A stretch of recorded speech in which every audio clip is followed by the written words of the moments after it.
Hello, my name is Michelle Mahan, Lieutenant for the San Bernardino Police Department. Our agency strives to build and maintain trust with the community we serve through open communication about events involving the police department that are of concern to the community. I'm speaking to you today to provide information on the circumstances of an officer-involved shooting that occurred on June 13, 2020 at Date Street and Del Rosa Avenue in San Bernardino. Part of this video presentation will include audio recordings, surveillance recordings, and body-worn camera footage that depict the events of the incident. Viewer discretion is advised. On Saturday, June 13, 2020, at approximately 8:26 p.m., the San Bernardino Police Department's dispatch center received a 911 call regarding a man with a gun call at Del Rosa and Date Streets in San Bernardino. The caller said the man was walking around outside the Exxon gas station waving a gun around. The caller gave a physical description and said he had a black handgun in his hand. Over there. Somebody got a gun. He's waving it outside, and the lady is scared that's working in there. Give me one and moment. he's like crazy. The person with the gun, is he white, black, or Hispanic? I don't know if he's white and he's dirty. If not, he's Mexican. I don't know. How old does he look? Oh, they're right. I don't know, like 20-something. I don't know, man. What color shirt, what color pants? He has like a mask on. He has like on a burgundy sweater. He's like that on dark. You said it's at the Exxon? What color is the gun? Is it a handgun? Is it a rifle? A handgun. Is it black? What color? Black. Okay.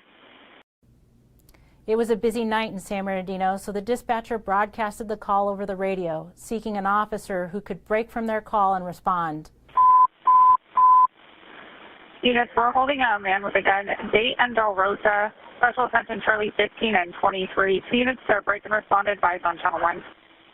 Charlie 15, you can clear us, GOA, and show us 97 on that. Can you read me the search again, please? It's going to be at the Exxon, a white male in his 20s, maroon sweater and dark blue pants, armed with a black handgun, and he's talking to himself, walking around the Exxon, and he has the gun in his hand. Officers Forgo and Ramirez were finishing a call for service when they heard the broadcast. They immediately responded. When they arrived, they saw a man matching the description with what appeared to be a handgun in his hand. This man was later identified as 21-year-old Anthony Armenta. Both officers activated their body-worn cameras. The officers held Armenta at gunpoint while giving repeated loud and clear commands, instructing him to put the gun down. Drop it. Drop the gun! Drop it! Drop the gun right now, dude! Drop it! Armenta looked directly at the officers, yet he did not comply. A passing motorist on Date Street filmed part of the incident, and from the roadway, the commands from the officers were heard loud and clearly.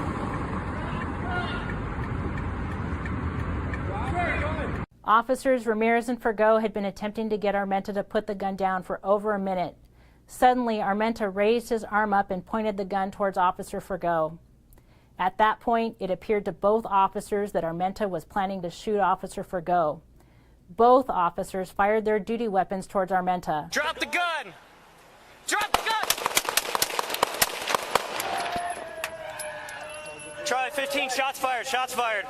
Officer Forgo fired 5 times and Ramirez fired 10. Armenta was struck and fell to the ground. He landed on top of the gun and continued moving.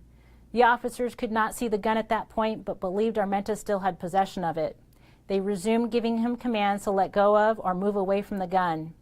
Other officers were responding with lights and sirens to assist, and once they arrived, 4 officers carefully approached Armenta and handcuffed him. As they searched him, the officers found a replica handgun on the ground beneath Armenta. The gun was not marked with an orange tip. The only portion of the gun that was any color other than black was the trigger. This portion of the gun was covered by Armenta's hand as he held it and was not readily visible to the officers or the original caller. The officers called medical aid for Armenta and he was transported to a local hospital where he later succumbed to his injuries. There were no injuries to any bystanders or officers.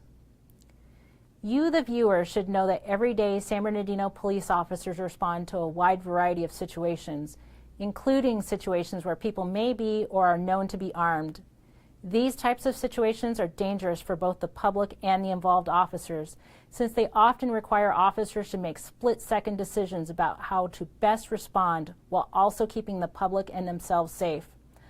Officer-involved shootings are serious matters that have a lasting impact on all involved. The police department recognizes that and ensures each officer-involved shooting is thoroughly investigated. These investigations are completed by experienced investigators and overseen by the San Bernardino County District Attorney's Office. At the conclusion of the investigation, each case is submitted to the District Attorney for a review of the incident and an evaluation of the lawfulness of each officer's actions. This case is no different. The members of the San Bernardino Police Department strive each day to provide the best possible service to all of the residents of San Bernardino. We hope this presentation has been informative, and thank you for watching.